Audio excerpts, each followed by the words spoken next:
New Japan Pro Wrestling Wrestle Kingdom 15 Night 1 just wrapped up. And man, oh man, got a little bit of stuff to talk about. Some ups, some downs, some emotional things, man, but you already know what it is. SOS Wrestling Network. It's your boy Blunt Cianido, a.k.a. Benzo Miyahara, a.k.a. the Pro Wrestling FlyGOD. Without any further ado, let's get into this stuff right now.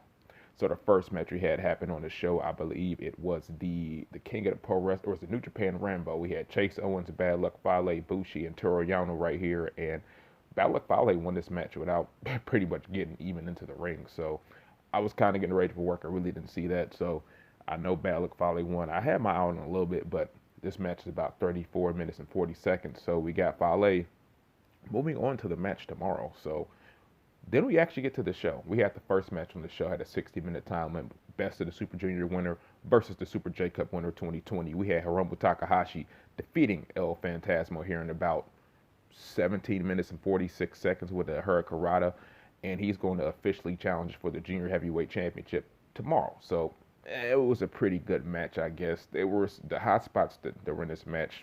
They kind of ruled, in my opinion.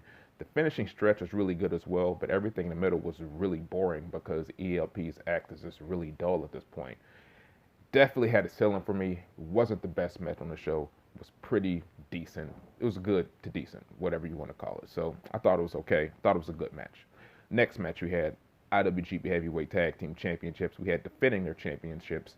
Dangerous Tekkers, Zack Sabre Jr. and Taichi attempting to make their third defense right here, taking on a team that they lost to in the World Tag League, the Guerrillas of Destiny, Tonga Loa, Tama Tonga, and Tom Loa actually win this match by ape shit, 19 minutes and 18 seconds. They become the new IWGP Heavyweight Tag Team Champions.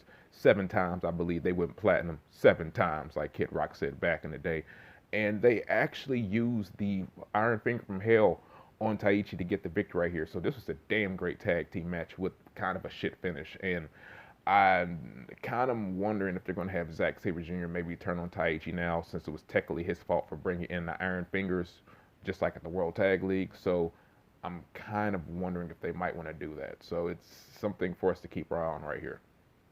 Next match we have for the IWGP Right to Challenge contract, we had Kenta defending his briefcase against Satoshi Kojima.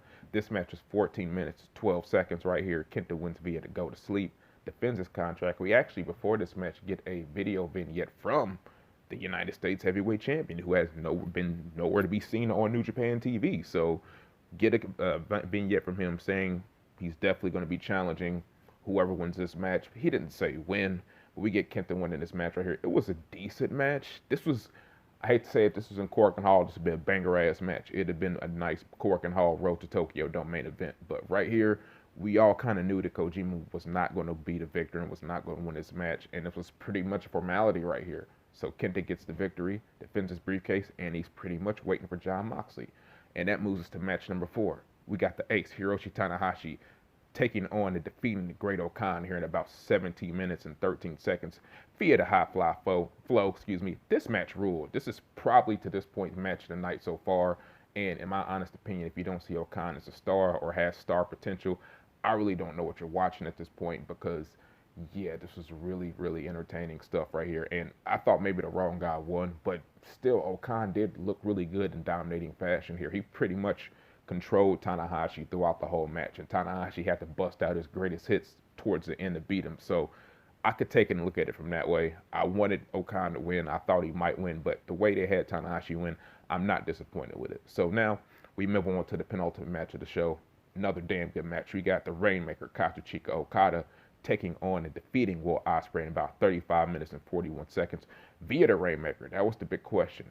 Would Okada be able to pull out the Rainmaker? Like, the match was really good, and it was just a point. So I was like, is this really grabbing me?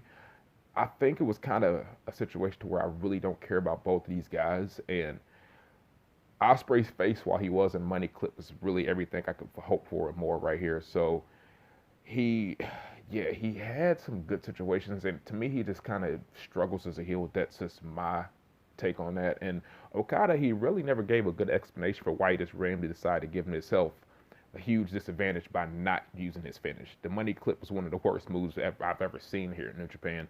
And then he just brings back the Rainmaker because he's just mad at Will Ospreay, I guess. So It was a pretty good match by the end. As a story with the money clip thing was maybe one of the least satisfying things I think that Okada's ever done. I don't really get why people like that move, the money clip. I was never a fan of it. John has never been a fan of it. So I'm glad at least put him away with the Rainmaker. So that's what we have right there. So now we're on to the match that was going to cause me much stress and strife. We have the sixth match in the main event of the show, the IWGP Heavyweight and the Intercontinental Championship double title match. We have Tetsuya Naito attempting to make his second defense, which seems to be a curse right here, taking on the G1 Climax winner, even though he doesn't have a briefcase, Kota Ibushi right here. So, unfortunately, we got Kota Ibushi defeating Tetsuya Naito 31 minutes 18 seconds via Kamigoye. Ibushi becomes a new IWGP Heavyweight double champion and Intercontinental champion. Naito can't escape that second defense curse apparently. So I was thinking coming into this match, if Naito wins, then everyone, like how everyone expecting Ibushi to win, it'll pretty much be would have been like being on the opposite side of the Wrestle Kingdom feeling, and I really wouldn't know how that would have felt. It'd have kind of been funny. So, man, the apron spots here, there's so much to call, man. That the crazy hurricanrana that these guys pulled off between Kota Ibushi and Tetsuya Naito, that was an insane spot. And even though we get Naito dropping the titles to him, all due respect to Kota Ibushi, who's an awesome wrestler, take nothing from him. Naito at the end actually takes the belts from Red Shoes and he hands the belts over to Kota Ibushi. And it kind of had a WrestleMania 6 vibe, like we all know who the bigger star is, but here's the belt. So I can at least take that with a grain of salt and take that back from that. So I thought that was pretty funny. And even with Naito losing, we all know he was going to be back one way or another. I still think he might have another face-off with Okada at the Dome. They did allude to that last year, so we might have that in store. So match is fucking awesome. It's not their best match ever. There's still a couple matches between these guys and maybe like a little more. But the fact that they pulled off a match that it was fucking great in an empty arena-ass Dome made it that much more impressive. So, yeah, that's my thoughts on Wrestle Kingdom Night 1, Wrestle Kingdom 15 Night 1. Pretty damn good show, I feel. Maybe not the best show. It started off a little slow, but I think its spots, it equaled out to a damn good show. So you already know we're going to be back with Night 2. It's your boy Blunt Naito, a.k.a. Mental Miyahara, the puroresu FlyGOD, Stardust Yaku, representing SOS Wrestling Network like I do. And you know what? Night 2 is, 24 hours away, man. So y'all be ready for that. And I will holler at y'all later.